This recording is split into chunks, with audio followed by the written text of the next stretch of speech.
¿verdad? Ahora vamos a hablar del último tema, que es obstrucción intestinal.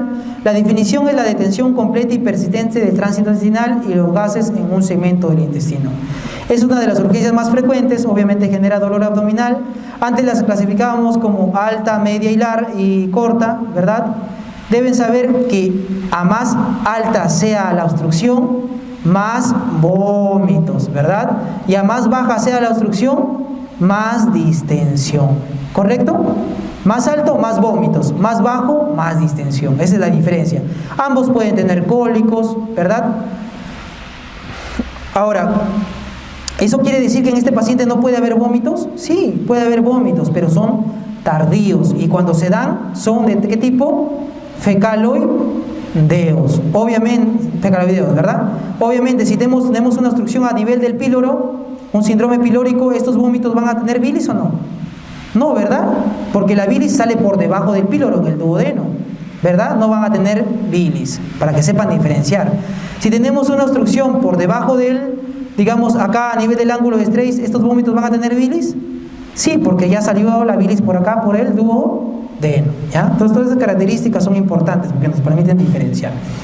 Entonces, esta es la fisiopatología de la obstrucción intestinal. Se produce, ¿por qué? Porque hay una obstrucción que puede ser mecánica, que también puede ser dinámica, por decirlo así, ¿verdad? Se acumula gas y líquido. Ese gas generalmente, ¿de dónde viene?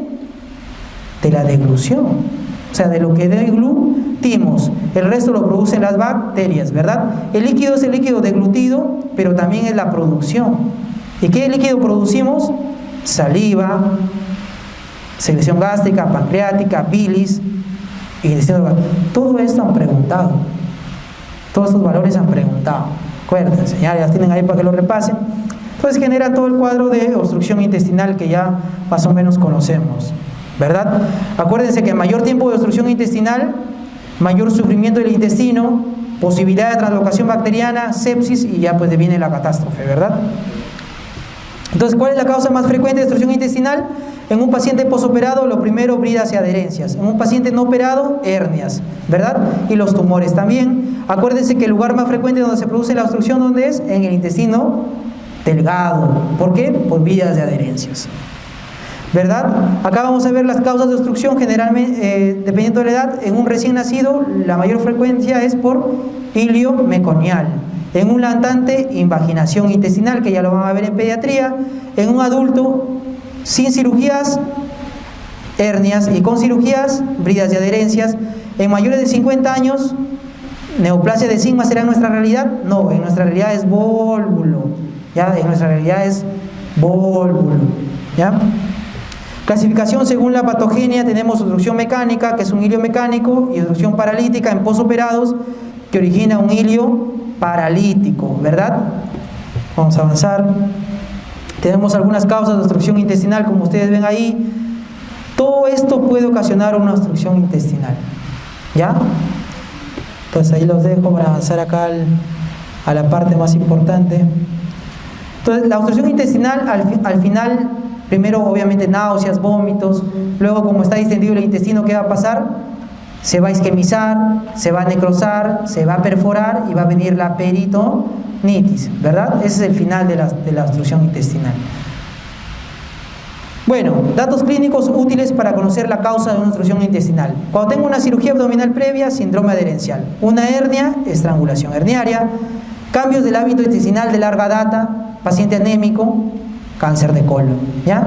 Cólicos biliares, lo que habíamos visto la vez pasada, iliobiliar hay que pensar. Encamamiento prolongado, pacientes psiquiátricos, pacientes en UCI, pacientes con síndrome de Down, fecalomas, ¿ya? Paciente con cardiopatías previas, fibrilación auricular, tratamiento anticoagulantes, tratamiento, todas esas cosas raras, síndrome antifosfolipídico, todas esas enfermedades raras, ¿qué pensaríamos? Isquemia mesentérica, ¿ya?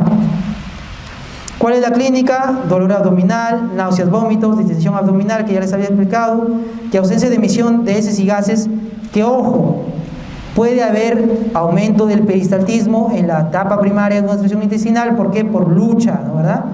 Va a originar ruidos metálicos, que obviamente ya luego el intestino se cansa, ya no lucha contra la obstrucción y cesan, pues, ¿verdad? Entonces tenemos obstrucciones intestinales tipo agudas, crónicas, totales o parciales. simples versus en asa cerrada, ¿verdad? Esta es una obstrucción tipo intuscepción, esta es una hernia que hace una asa cerrada, acá hace un vólvulo que hace una asa cerrada. El problema con las asas cerradas es que pueden perforarse, ¿verdad? Y llevan a peritonitis, ¿verdad? Riesgo de isquemia, perforación y peritonitis. ¿El colon funciona como una asa cerrada? Sí. ¿Una neoplasia de sigma funciona como una asa cerrada? Sí. En un paciente que tiene una válvula ileocecal competente. ¿Por qué es válvula ileocecal? Porque impide el regreso del gas y de las heces al intestino delgado. Por eso es válvula, ¿verdad?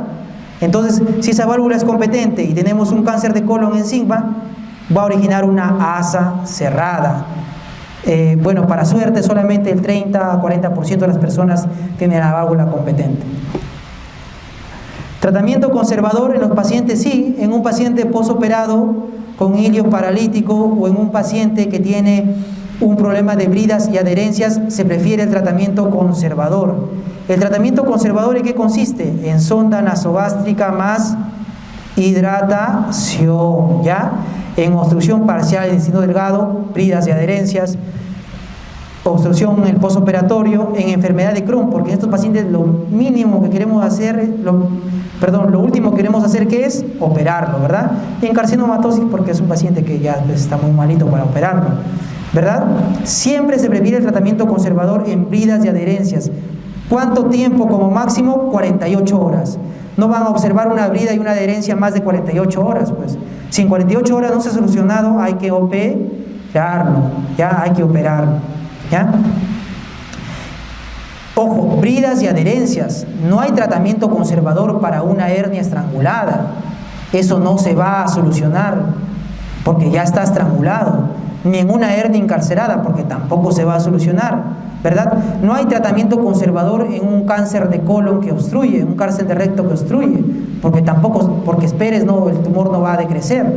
Tampoco en un ilio biliar, porque esperes tiempo, tampoco el cálculo se va a desaparecer. Solamente en bridas y adherencias, y eso para su vida también, ¿ya?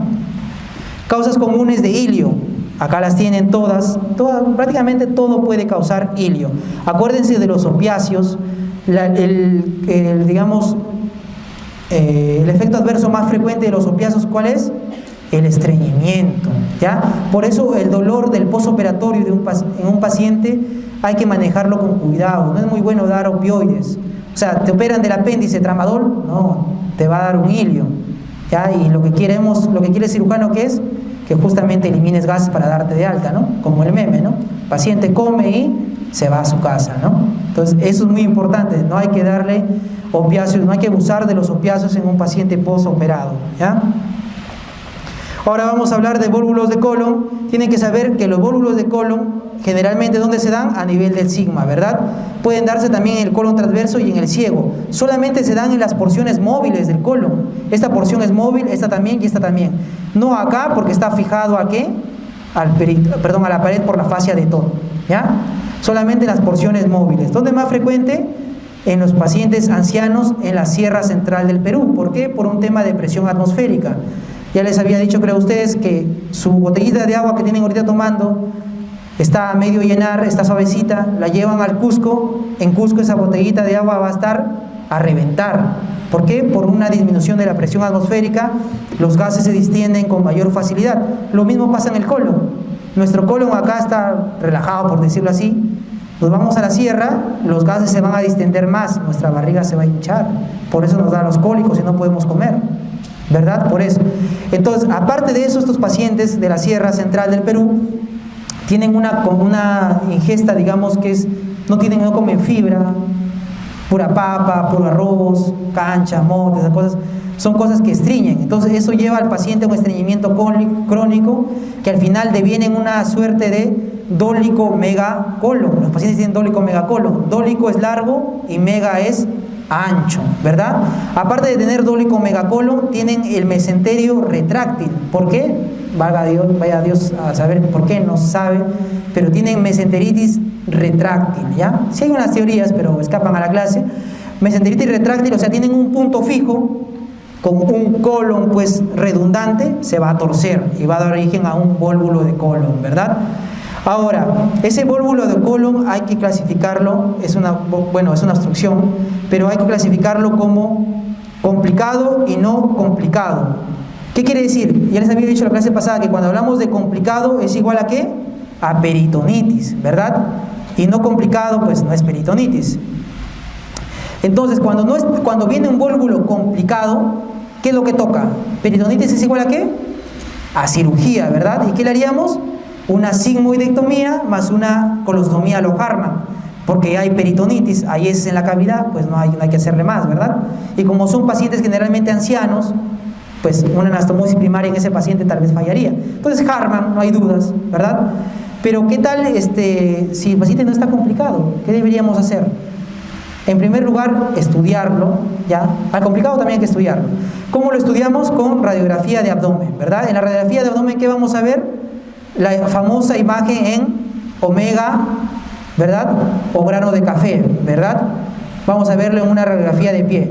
Pero acuérdense que esto no siempre es, digamos, certero. El 30-40% de los pacientes pueden tener una radiografía normal y ustedes ni cuenta se van a dar. Por eso, ¿cuál es el examen más indicado en nuestro medio? Una tomografía. ¿Y qué vamos a ver en la tomografía? El signo de remolino, signo de pico de pájaro. Ya eso es motivo de pregunta. Y ustedes pueden decir, no, una plaquita basta. No, una tomografía es el examen adecuado. Ya le diagnosticaron vólvulo y no está complicado. ¿Qué deberían hacer? Devulvulación neumática, ¿ya? Estos son los grados de devulvulación. Han preguntado una vez en el ENAM, acuérdense, preguntaron sobre el grado 3, ya vólvulo de más de 180 grados que altera la circulación. Eso preguntaron, ¿ya? Les dejo ahí para que lo tengan, ustedes lo tienen en sus diapos. Entonces, ¿cuál es el tratamiento del vólvulo no complicado? Devulvulación endoscópica. Vólvulo no complicado, no peritonitis, 70% de éxito. ¿Ya? ¿Y qué hago? ¿Lo mando a su casa? No, porque estos pacientes van a recidivar, el 30% recidiva. ¿Ya? Es más, estos pacientes no son pacientes que vienen una vez. Vienen una vez, vienen 2 veces, 3 veces, te van a ver en la emergencia cuando trabajas en la sierra. ¿Ya? A veces por obra y gracia de Dios simplemente están tranquilos, le pones su vía, se hizo un movimiento para allá, para acá y ¡fum! El vólvulo desapareció. ¿Ya? Pero a veces no, pues a veces sí se complica, ¿no? Entonces, cuando hay que tratarlos, lo primero, devulvulación endoscópica. Y como sabemos que va a recidivar, ¿qué debemos hacer? Al 8º día, una cirugía electiva. Y en esa cirugía electiva, ¿qué vamos a hacer?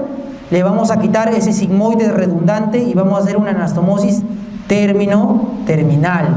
Por eso esperamos unos días, para que el paciente se recupere. Porque tal vez el paciente estuvo vomitando, lo nutrimos un poquito, que come unos cuantos huevos al día, por unos 5 días. ¿Para qué? Para que nuestra anastomosis no falle, ¿ya? Ahora, ¿qué pasa cuando es un vólvulo complicado y tiene peritonitis? Acá pues ya no hay nada que hacer, ¿no? Tiene peritonitis, hay caca en la cavidad o hay pus en la cavidad. Podemos hacer en primer lugar un abordaje en 2 tiempos, ¿ya? Una resección del colon con una colostomía proximal y un procedimiento a lo Hartmann, ¿ya? Un abordaje en un tiempo, ¿podríamos hacerlo? Sí se puede hacer, pero acá les he puesto el resumen, ¿ya? Paciente con contaminación escasa, o sea, perforaciones mínimas, con un poquito de pus tal vez, ya en un paciente joven y sin comorbilidades, puedo hacer una resección y una anastomosis primaria, aunque el paciente tenga peritonitis, ¿ya? Pero nunca, les voy a repetir, nunca anastomosis primaria en un paciente anciano, con comorbilidades, con shock, con tratamiento inotrópico, con diabetes, con hipertensión, cardiopatías, jamás, porque esa anastomosis, ¿qué va a pasar? Va a fallar, y para remate si está desnutrido, no tiene albúmina, no va a recuperarse, ¿ya? Y el vólvulo de ciego, creo que es la última diapositiva, también es el segundo tipo de vólvulo, ¿ya? ¿Cuál es la diferencia? Bueno, también va a dar sintomatología, la radiografía también va a mostrar una imagen en grano de café, si ustedes quieren, en la parte izquierda del abdomen, pero el tratamiento de este paciente, acá no hay devulvulación. ¿Por qué? Porque el colonoscopio no va a llegar hasta allá. La devulvulación es vía colonoscopio, ¿verdad? No llega hasta allá. Es muy difícil. Entonces, el tratamiento de este paciente, ¿cuál es? La cirugía. ¿Y la cirugía en qué consiste? Si el ciego está necrosado, resecamos el ciego. Si el ciego está bien, lo podemos fijar. Eso se llama pexia o resección y anastomosis, ¿ya? Y eso ha sido todo y muchas gracias. Muchas gracias.